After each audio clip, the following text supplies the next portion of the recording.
Olá. A Constituição Federal de 1988 completa 25 anos de sua promulgação. Chamada de Constituição Cidadã, foi o marco entre a ditadura e a democracia no Brasil. A nova Carta Magna rompeu com a Constituição de 1967, elaborada pelos militares que governaram o país durante quase 20 anos. Não só restabeleceu as liberdades, mas fortaleceu a justiça e abriu caminho para as garantias fundamentais para a cidadania. Em 2 décadas e meia, o texto constitucional foi modificado 80 vezes por meio de emendas. O programa Assembleia Debate de hoje fala dos méritos da Constituição brasileira, seus defeitos e dos desafios para fazer valer os diversos direitos sociais previstos na Carta. Nossos convidados são o jurista Dalmo de Abreu Dallari, professor emérito da Faculdade de Direito da USP, Carlos Dias, diretor do Acervo Histórico da Assembleia Legislativa, Evandro Losaco, ex-presidente-geral do PSDB, ex-secretário-geral do PSDB, e o deputado Carlos Gianazzi, do PSOL. Muito obrigado pela presença de todos aqui neste programa Assembleia Debate. Professor Dallari, a Constituição de 88 é uma das cartas mais longevas da República. Isso chega a surpreender ou ainda é um documento novo? Como é que o senhor avalia? Não, eu acho que pela maneira como foi feita, com absoluta legitimidade, com intensa participação popular, ela já nasceu muito forte, porque havia na ocasião e continuou a existir e se fortalece cada vez mais o envolvimento do povo na ordem constitucional. A própria Constituição criou uma série de mecanismos para assegurar a participação permanente do povo.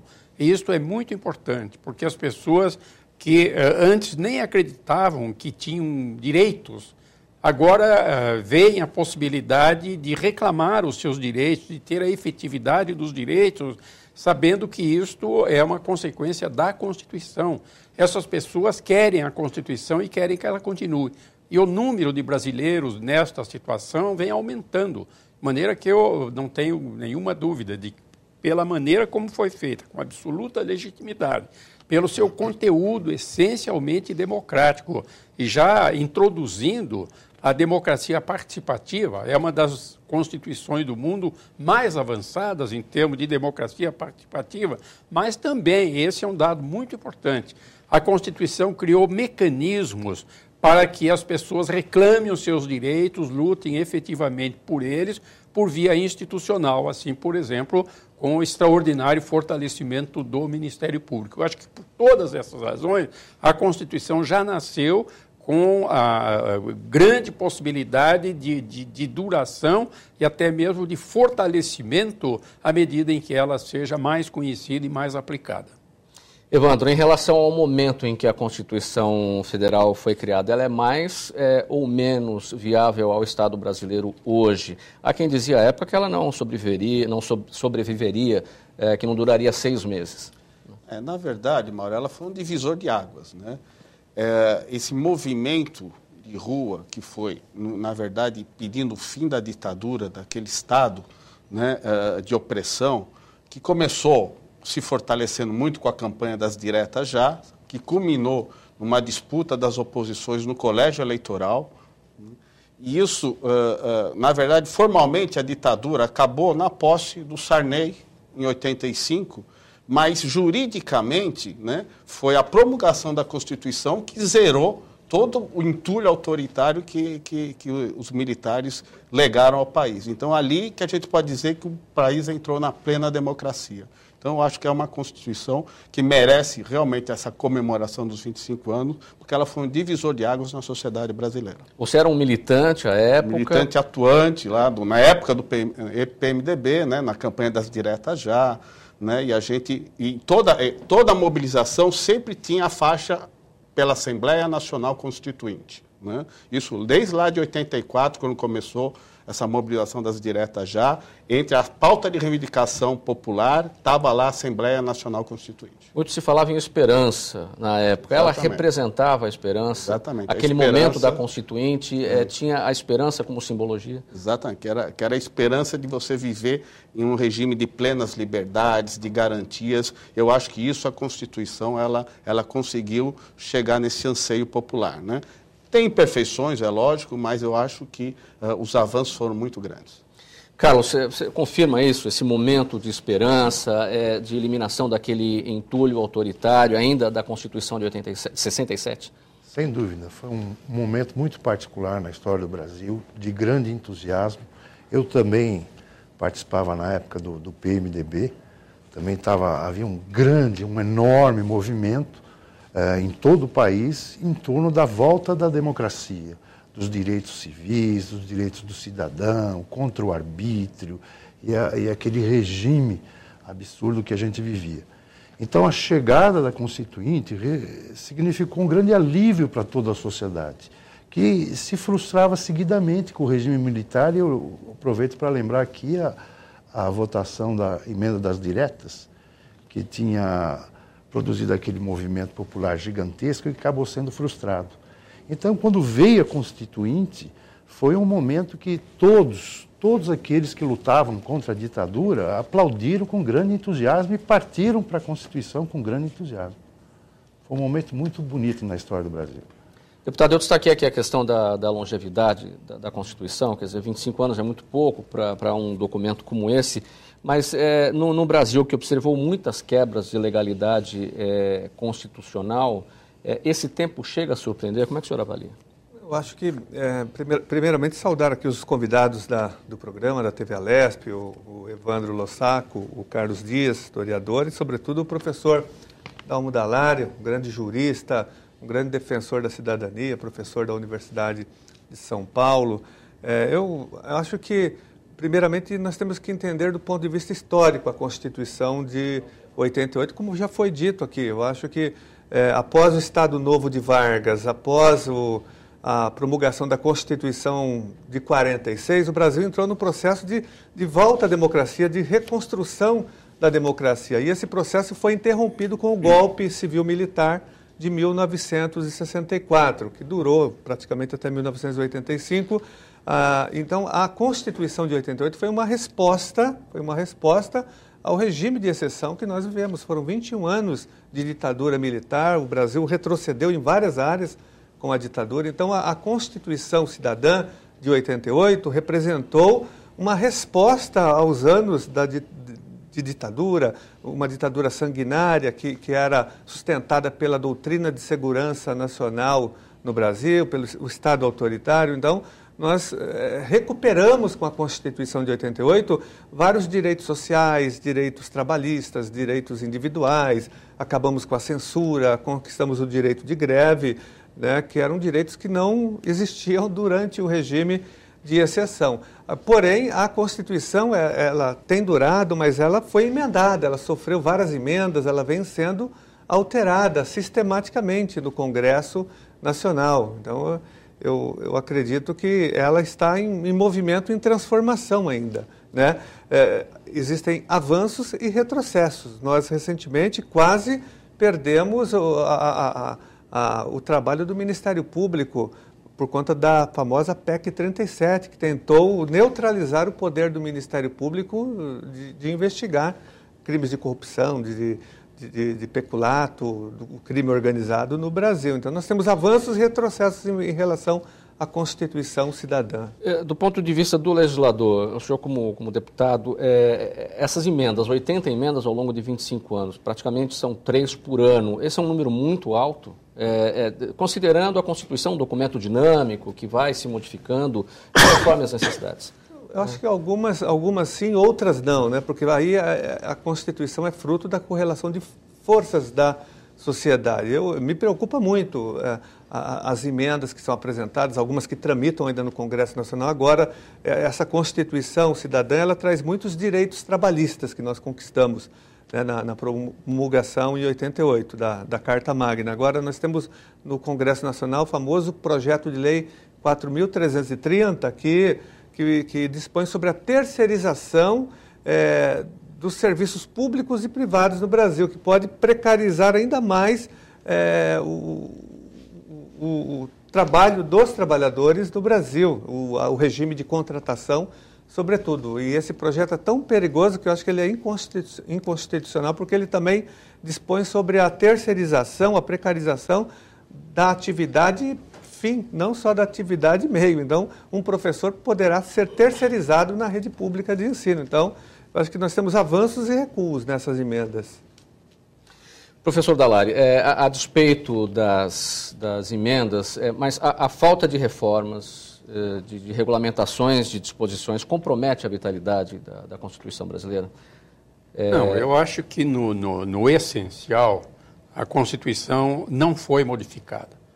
Quer dizer, os pontos básicos da Constituição, a afirmação da pessoa humana e de sua dignidade como o primeiro dos valores, a afirmação dos direitos civis e políticos, mas também dos direitos econômicos, sociais e culturais, isso é definitivo.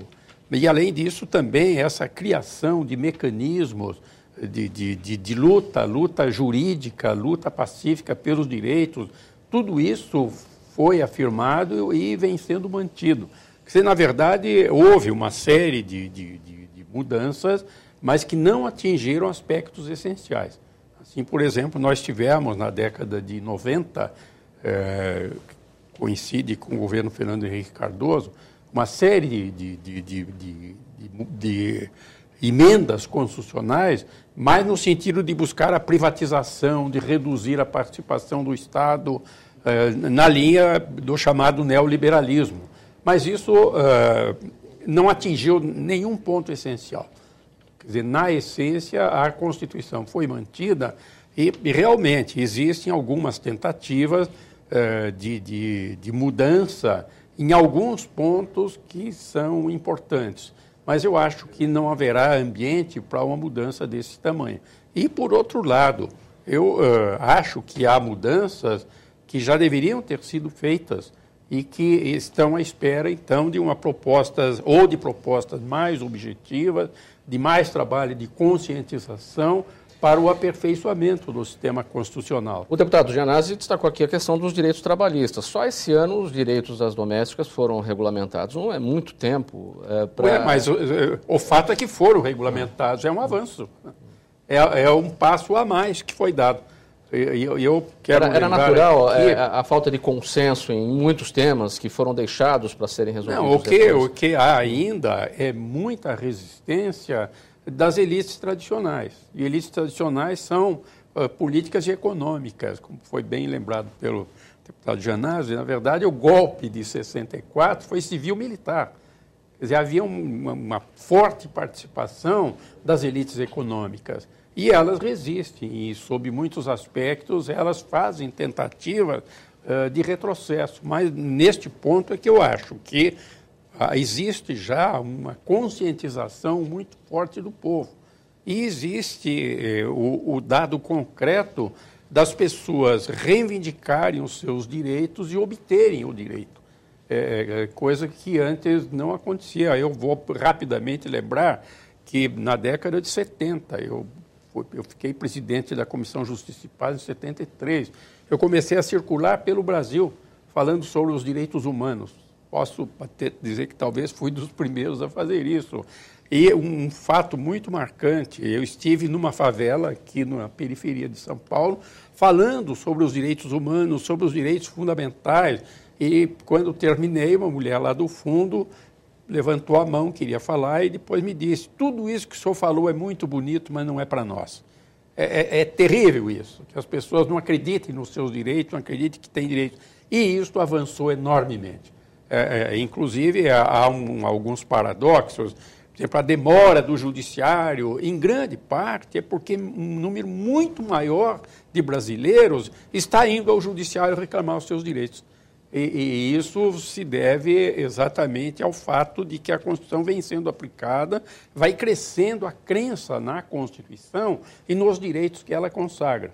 E também há uma crença na possibilidade de conseguir a efetividade dos direitos constitucionais. Então, por tudo isso, eu acho que a tendência é de fortalecimento da Constituição.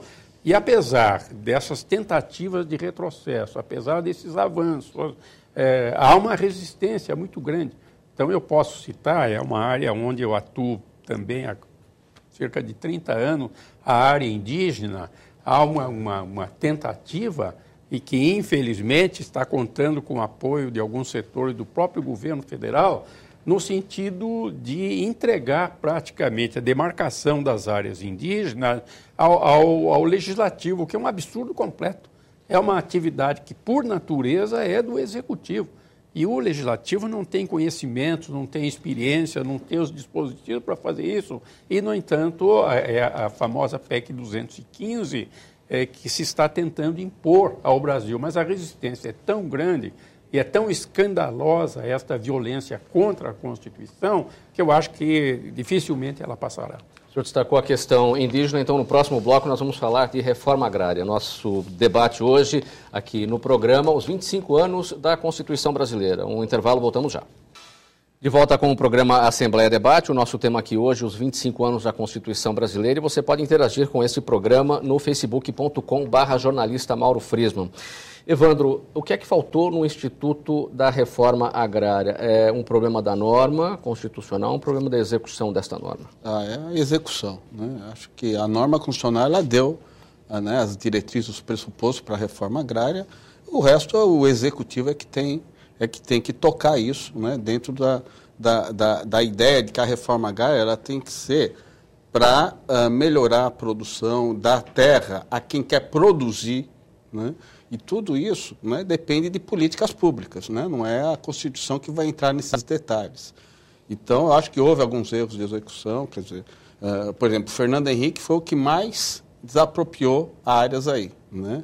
Mas o grande problema não é só desapropriar a área e entregar, é você tornar a área produtiva, é dar assistência técnica, né, aos agricultores que recebem a terra para que eles produzam, né?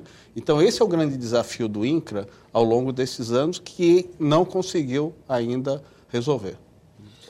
Carlos, você compartilha da opinião do Evandro em relação ao Instituto da Reforma Agrária? O problema não está na norma, está na execução dela? Sem dúvida, sem dúvida. Mas eu quero lembrar que o Brasil, se a gente for olhar os parâmetros internacionais, ainda tem muita terra improdutiva, não é?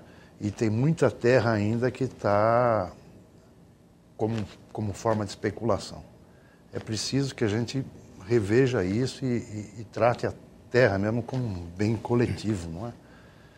Preservando os direitos individuais, mas sem dúvida, olhando para... Tem muita terra ainda improdutiva no Brasil e muita gente pobre. Então, essa contradição precisa ser resolvida, né? A reforma agrária, eu acho que ainda é embora se fale na questão do agronegócio, que hoje não tem mais sentido se dividir a terra, etc., eu acho que a gente tem que ver que, de fato, grande parte da terra no Brasil ainda é, segundo os parâmetros internacionais, improdutiva. É a grande contradição. Deputado, a questão da reforma agrária, como é que o senhor avalia? Eu avalio que não houve execução realmente, né? Existe a norma constitucional. Agora, todos os governos pós-aprovação da Carta Magna, governo Sarney, governo Collor, governo Itamar Franco, os dois governos do Fernando Henrique Cardoso, o governo Lula, os dois governos do Lula e de Dilma, não jogaram peso na reforma agrária no Brasil, não viabilizaram nem no plano federal, nem nos estados. Então, tanto é que o MST nasce exatamente no Brasil na luta pela reforma, verdadeiro absurdo, um retrocesso. Agora é difícil, porque o Brasil é controlado pela bancada ruralista, o Congresso Nacional, digo, tem uma bancada ruralista muito forte, o Sarney é um grande latifundiário, quase metade do estado do Maranhão é dele, ele tem muito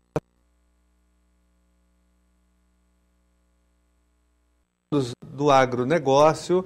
Então, na correlação de força política, hoje, nós tivemos sempre esse freio dos ruralistas, desse setor que é muito organizado no Brasil até hoje, compõe o governo atual como compôs também os governos anteriores. Estavam juntos com o Fernando Henrique Cardoso, com o Lula, com a Dilma, com o Sarney, com o Collor de Mello e com o Itamar Franco. Em que medida, deputado, a Constituição enfraquece o Legislativo em relação ao Executivo? O Executivo, eu não sei, é que existe hoje que enfraquece, na verdade. Hoje o poder legislativo é controlado pelo executivo. Eu digo que no Brasil nós não temos uma democracia de verdade do ponto de vista da independência dos três poderes, até porque eu digo que a democracia está manca, porque o poder legislativo hoje no Brasil é controlado pelo executivo através da distribuição de cargos, secretarias, através das emendas parlamentares. Então o legislativo não legisla, não fiscaliza o Poder Executivo e acaba não representando de fato os interesses da população. Tanto é que nós tivemos as jornadas de junho, agora em 2013, mostrando claramente que a população está cansada, que ela não acredita mais nos partidos políticos, que ela não acredita no poder legislativo, no executivo, ela não acredita no mundo político. Então ela resolveu sair da arquibancada e entrar no jogo. Foi um recado que a população deu no mês de junho, de que esse modelo que nós temos hoje está em crise. Né? Então, eu acho que o modelo do regime de Estado, né? O presidencialismo, na minha opinião. Né? O presidencialismo favoreceu isso. Eu defendo o parlamentarismo. Eu também defendo o parlamentarismo, porque aí eu acho que é uma das discussões muito fortes na Constituinte, né, professor? Que foi a questão do parlamentarismo, que acabou a Constituinte tendo um viés meio parlamentarista, me corrija, o senhor que é especialista, ela teve um viés parlamentarista, só que não foi aprovado o parlamentarismo, até por pressões na época do próprio Executivo. Né? E ficou para um plebiscito decidir, no plebiscito não deu parlamentarismo. As manifestações de junho, o deputado Genásio tocou no assunto, teria a ver com uma falta de adaptação da Constituição aos dias atuais, ou é uma questão do regime, como você destacou, o Evandro? Olha, eu acho que essa mobilização é uma insatisfação, não tinha um ponto específico, mas insatisfação geral com a condução política do país. Né? Se você fosse interrogar cada manifestante exatamente o que ele pensa, ele também não saberia dizer. Ele sabe que não está bom. Está né? insatisfeito. O que é para melhorar, eu acho que poucos de lá têm uma ideia clara do que é, o que a gente tem que fazer para melhorar. Então, eu acho que aí essa discussão tem que ser aberta. Né? Eu defendo muito, como deputado Genásio, a questão do parlamentarismo. Eu acho que o debate foi conspurcado em 93 sobre essa coisa do parlamento, porque entrou interesses eleitorais no processo. Né? Você tinha hoje o PT, na época, que achava que o Lula ia ser o presidente em 94, então queriam tirar poder dele. Então, jogou toda a força no presidencialismo. Aí você tinha a direita que não queria também, que o presidencialismo estava muito bom e tal, e houve uma união de forças na época que inviabilizou o parlamento, que para mim é o regime que melhor se adaptaria às condições do Brasil. E teve a questão também da não redução do tempo do mandato presidencial. Isso foi, aliás, foi a grande origem do PSDB, foi esse ponto, né, onde que o Sarney jogou pesado para... Na verdade, houve uma redução para 5 anos e se defendia a redução para 4 anos, né, do mandato. Né, e acabou ganhando a redução para 5 anos. Aí é que houve a dissidência dentro do PMDB que veio desembocar na criação do PSDB. Lógico, foi a gota d'água, tinham outros motivos que estavam se acumulando, mas essa foi a gota d'água. Professor, como é que resolve o problema da legislação faltante? Quer dizer, aqueles assuntos, as leis faltantes que ficaram para serem discutidas depois? Olha, aí existem alguns aspectos, eu vou levantar um deles, para os presentes será surpreendente, talvez. Eu volto lá às origens. Quando se estava pregando, defendendo a Constituinte, surgiu um dualismo. Uma corrente, que eu filiava essa, era pela Constituinte exclusiva. E surgiu a ideia da Constituinte congressual. Quer dizer, por quê? Porque as elites tradicionais não queriam abrir mão. E isto acabou se refletindo, porque ela foi congressual, avançou-se muito, mas foram mantidos ainda alguns vícios que são tradicionais. E é curioso, isso está ligado à questão da reforma agrária. Eu vou, então, trazer a minha proposta, que eu estou defendendo por aí, que para muitos será surpreendente. O que eu proponho é que se mude a Constituição para estabelecer um legislativo unicameral. Não há por que termos 2 câmaras. Se a gente vai à origem, no meu último livro, A Constituição na Vida dos Povos, principalmente na 2ª edição, eu consegui documentos do século XVIII e desenvolvi muito isso, com base em cartas trocadas pelos membros do Congresso de Filadélfia.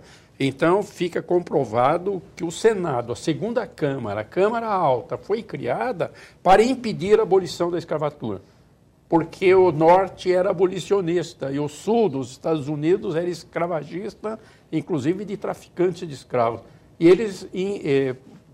para aderir aos Estados Unidos, nós exigimos a 2ª Câmara. Então, a lei só é lei se aprovada nas 2, e com uma particularidade. A segunda Câmara tem a representação igual de todos os estados, ao passo que na primeira, que para nós é a Câmara dos Deputados, a representação é relativa ou é percentual ao número de eleitores. E no Brasil isso tem tido um peso enorme. O Senado tem algumas figuras brilhantes, respeitáveis, tudo, mas é um reduto de oligarcas. Eu vou citar, inclusive nominalmente, por exemplo, a senadora Cátia Abreu, do Tocantins. Ela tem uma posição que, na minha avaliação, é inconstitucional. Ela, ao mesmo tempo em que é senadora, então representa o povo, os interesses do povo, ela é presidente da Confederação Nacional da Agricultura e Pecuária, do agronegócio. Então, e tem ficado mais do que evidente que no conflito entre o interesse do povo e do agronegócio, ela representa o agronegócio. E ela exerce uma influência enorme. Eu vou citar um dado, é fato recente, os jornais publicaram há cerca de 2 anos. Houve uma denúncia de trabalho escravo intensamente utilizado no estado do Pará. E existe no governo federal o Grupo Móvel do Trabalho Escravo, que é ligado ao Ministério do Trabalho e que, quando há denúncia, vai ao local verificar. E então houve a denúncia, Estado do Pará, há trabalho escravo. Aí foi determinado que o Grupo Móvel fosse para lá e ele foi. E, imediatamente, no Senado, por proposta do senador paraense, foi criada uma comissão de 4 senadores, e a Cátia Abreu fazia parte dessa comissão, para irem ao Pará mandar suspender a fiscalização, porque diz que estava atrapalhando os negócios, imagine. Verificar só porque tem trabalho escravo, e isso funciona. E em outros aspectos tem havido um peso enorme dessas oligarquias, em grande parte assentadas no Senado, valendo-se da condição de senadores para, de certo modo, ou pressionar ou coagir o Executivo para não fazer reforma agrária. Então, eu acho que isso tudo está ligado, e é preciso que as pessoas percebam, tenham consciência disso. Quer dizer, bom, fazer algo não é fácil. É preciso convencer as pessoas, demonstrar o porquê desta mudança, porque, na verdade, o Brasil nunca teve estados, diferente dos Estados Unidos, em que as colônias proclamaram independência, 1776, converteram-se em estados, em 87 criaram os Estados Unidos da América. No Brasil, o decreto número 1 da proclamação da República do Governo Provisório disse isto: as províncias passam a denominar-se estados. Nunca foram estados. Então, não se justifica esta segunda Câmara, que tem sido um fator negativo na aplicação da Constituição. Carlos, como é que você observa hoje o interesse das pessoas pela Constituição? Há um interesse maior das pessoas que não são da área jurídica pelo tema, como diretor de acervo histórico, como é que você observa? Olha, eu vejo que tem muita pesquisa em torno das leis. Há uma ansiedade da sociedade em conhecer as leis muito grande. Inclusive, eu posso dizer pelo nosso acervo histórico, pelo número de pesquisas que a gente tem, que há um interesse mesmo muito grande, muito maior do que eu até imaginaria. Eu lembro, professor, que na nossa Constituinte tinha senador biônico ainda. Então, esse núcleo conservador, a forma que foi a Constituinte, e o mesmo grupo que não quer demarcar as terras indígenas é o grupo que também não deixa fazer reforma agrária. Então, esse quadro é interessante. Eu lembro, professor, que uma coisa curiosa, São Paulo já foi bicameral. Durante a República Velha, a Assembleia de São Paulo era bicameral. Era bicameral. E eu vendo uma justificativa de por que deveria ser bicameral, na época quem defendia dizia que era para evitar os erros de uma só. Então tinha que ter 2 câmaras, que era para assegurar que não houvessem erros no Legislativo.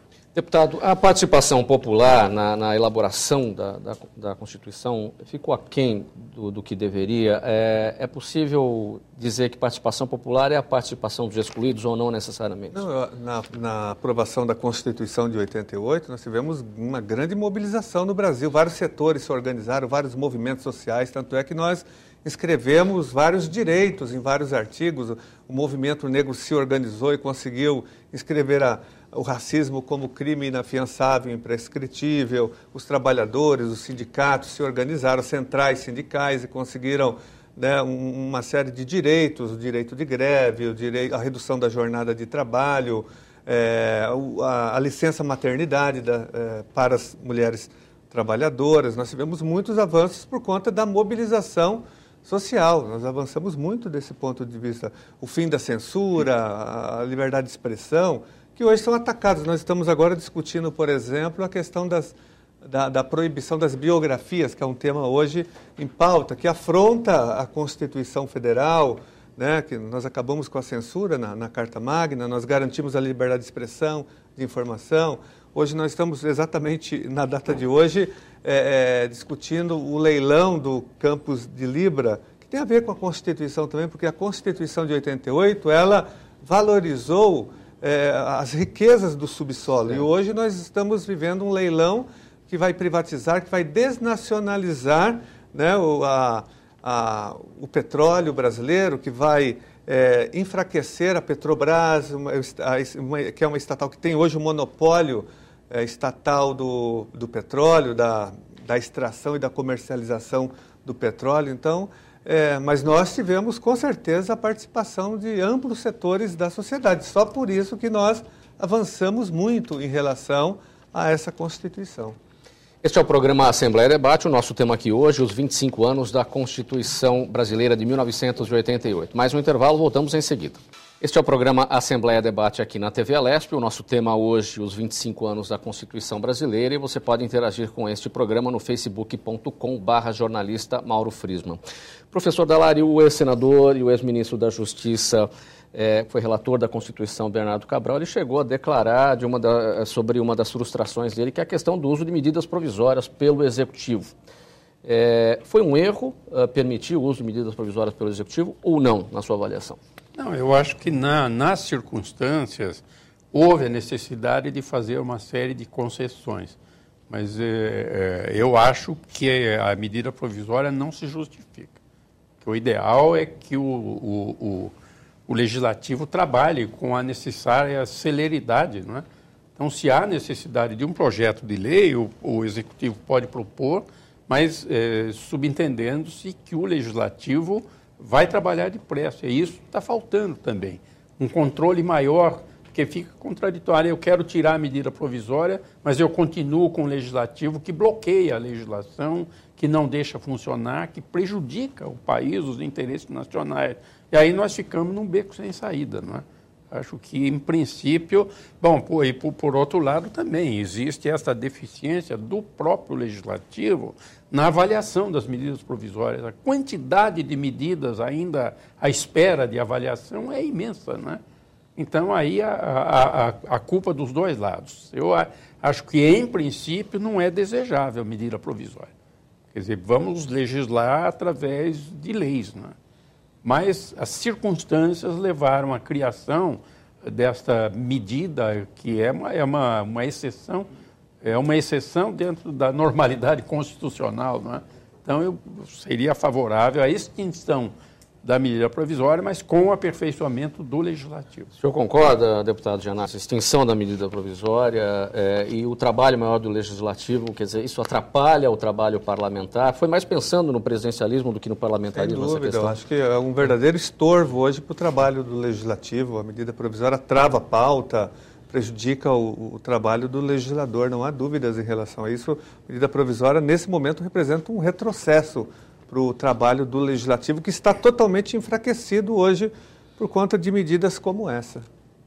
A questão da reforma política, a Constituição falhou, o assunto veio à tona mais recentemente com a questão das manifestações de junho, a presidente Dilma quis criar uma constituinte para essa questão.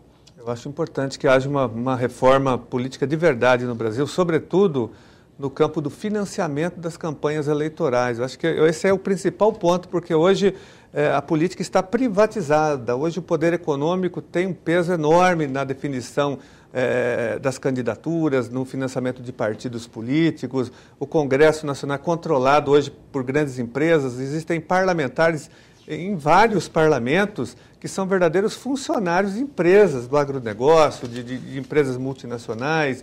Isso tem que ser mudado e, sobretudo, através do fim do financiamento privado de campanha. Nós defendemos isso, que é uma forma de fazer, de fato, uma reforma política. Eu acho que qualquer reforma política séria no Brasil tem que acabar com o financiamento privado de campanha. Tem que mudar o sistema eleitoral, né? Não adianta você acabar nesse sistema proporcional, né? É inviável você criar um sistema público de financiamento de campanha.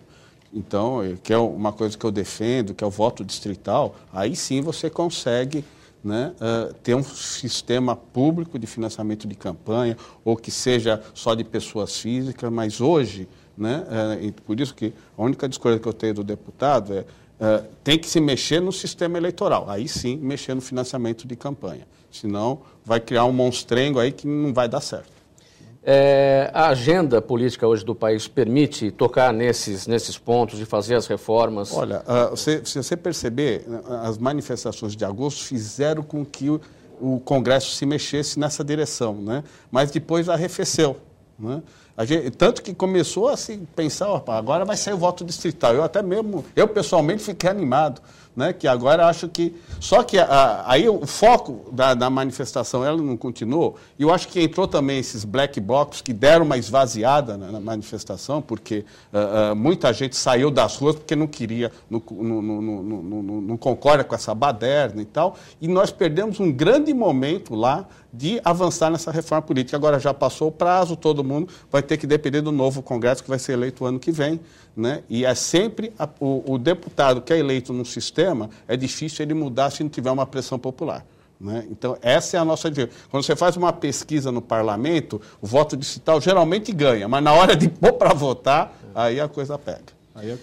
Professor Dall'Aria, enquanto a gente comemora no Brasil os 25 anos da Constituição, como é que os outros países lidam com essa situação do aniversário da Carta Magna? Há comemoração mesmo? Sim, existe comemoração. Há países que não valorizam isso? Não, especialmente depois da Declaração Universal dos Direitos Humanos de 48, houve uma valorização enorme dos direitos fundamentais, dos sistemas democráticos, e isso criou aquilo que hoje entre os juristas é chamado de neoconstitucionalismo. É um constitucionalismo que afirma a Constituição como norma jurídica superior, vinculante e imediatamente aplicável. E isso está crescendo no mundo inteiro, esse neoconstitucionalismo. E exatamente dentro deste panorama é que há o reconhecimento da importância da Constituição e, por isso, as celebrações da Constituição. Eu ainda, no ano passado, estive na Espanha para uma grande celebração dos 200 anos da primeira Constituição espanhola, a Constituição de Cádiz. E os espanhóis, muito felizes e orgulhosos, achando que, através da Constituição, deram contribuição, inclusive, para a independência das colônias da América, mas sempre afirmando a Constituição como um instrumento jurídico e político da máxima relevância. Então, de maneira geral, os países comemoram, sim, a feitura da sua Constituição. Há pode-se dizer, uma pequena exceção, e é curioso isso, que é a França, porque a França, desde o período napoleônico, afirmou que a verdadeira lei é o Código Civil. Quer dizer, foi o momento de ascensão política da burguesia e eles tinham uma Constituição feita, assim, baseada no exemplo americano. A primeira do mundo escrita foi a dos Estados Unidos, 1787. A França fez em 91, mas com uma característica. Naquele momento, havia ainda intensa mobilização popular, inclusive participação de alguns trabalhadores, o que não era desejável pela burguesia dominante. E por isso foi feita uma lei em 1796, é curioso isso, é 1796, uma lei proibindo associações, porque os trabalhadores começavam a se associar. É a criminalização dos movimentos sociais em 1796. E, a partir daí, é que se vai afirmar que o governo é o governo da lei, não é de pessoas. Mas foi feita a Constituição dizendo isso. Ninguém é obrigado a fazer uma coisa ou proibido de fazer alguma coisa, a não ser com base na lei. Mas logo em seguida está dito, quem faz a lei são os delegados dos cidadãos ativos. Quem faz a lei. Então a lei não nasce da realidade social, ela é fabricada. Quem é que faz? Delegados dos cidadãos ativos. E quem é cidadão ativo? Estava escrito na Constituição. Primeira condição era ser francês do sexo masculino, exclusão das mulheres. Segunda condição era ser proprietário ou ter uma renda muito elevada. E outra condição era não ser empregado de ninguém. Então, quem é que ia escolher o legislador? Eram os burgueses. E a partir daí é que se fez, em 1804, o Código Civil, que para os franceses até hoje é a verdadeira legislação. Eles consideram isso, que eles, na maioria, porque há os que pensam diferente, consideram que a Constituição é mais um instrumento político do que jurídico. É um privatismo, um legalismo exagerado. Então, isso tudo eu estou falando para lembrar que é um país onde a Constituição é menos celebrada, mas também lá, e esse é um dado também muito importante, estão ocorrendo avanços muito significativos. Ainda nessa semana, houve um seminário realizado em Brasília a respeito de um novo instrumento de controle de constitucionalidade que foi criado agora na França. A França não tinha controle de constitucionalidade e agora criou uma medida excepcional em que alguém pode levantar para discutir a constitucionalidade de uma lei, de uma decisão de governo. É uma inovação que decorre do reconhecimento da Constituição como norma jurídica superior. Então, eu poderia concluir dizendo, até a França, que até há pouco não reconhecia a Constituição como a norma jurídica superior, está passando a reconhecer.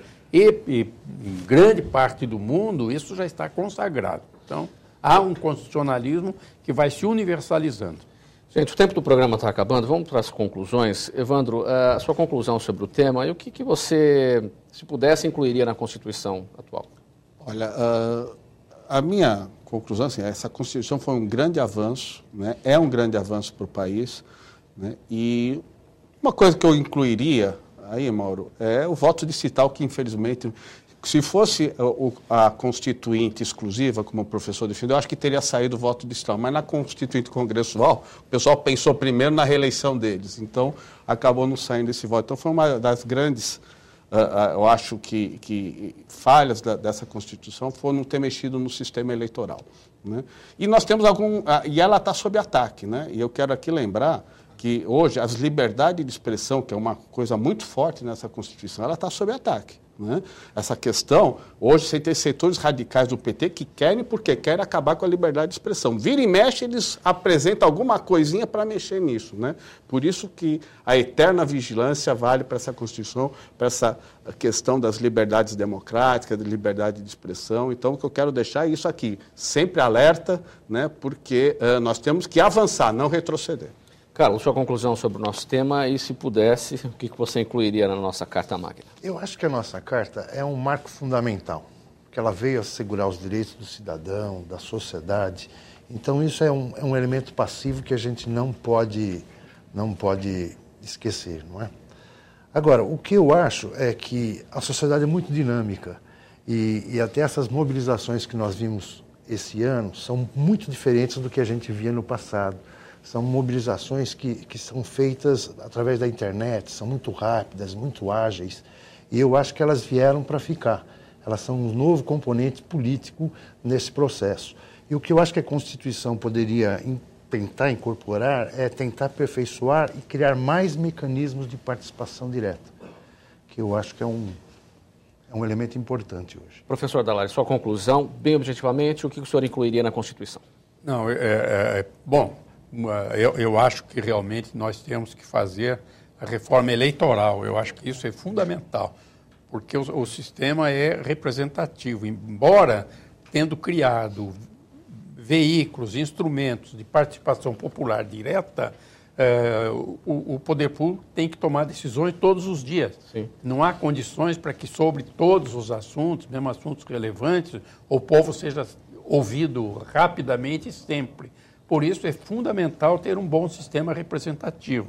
E aí, então, a necessidade de rever o sistema representativo. Eu também sou inteiramente favorável ao sistema distrital, mas também aperfeiçoar o sistema eleitoral e partidário. Quer dizer, quanto ao financiamento de campanhas, realmente adotar o financiamento público e estabelecer regras mais rigorosas para a criação e o funcionamento dos partidos, porque realmente nós temos um número enorme de partidos que são balcões de negócios, feitos por puro oportunismo, sem nenhum compromisso social, ético e jurídico. Então, a reforma eleitoral, no sentido mais amplo, acho que é fundamental. Mas aí eu acrescentaria a reforma do legislativo, para nós termos um legislativo unicameral. Deputado Gianazzi, o senhor finaliza, e o que o senhor acrescentaria à Constituição brasileira?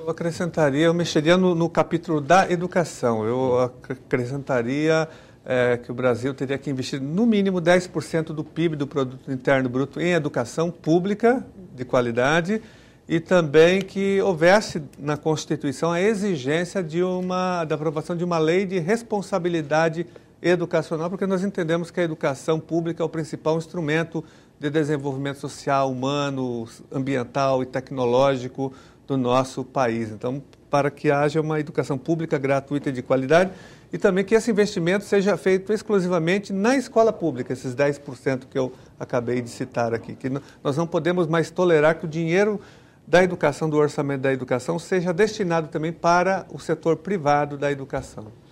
Muito bem, estamos conversados. Este foi o programa Assembleia Debate de hoje. O agradecimento a todos que estiveram aqui nos estúdios da TV Alesp. O agradecimento a você de casa que nos acompanhou. Até o próximo tema.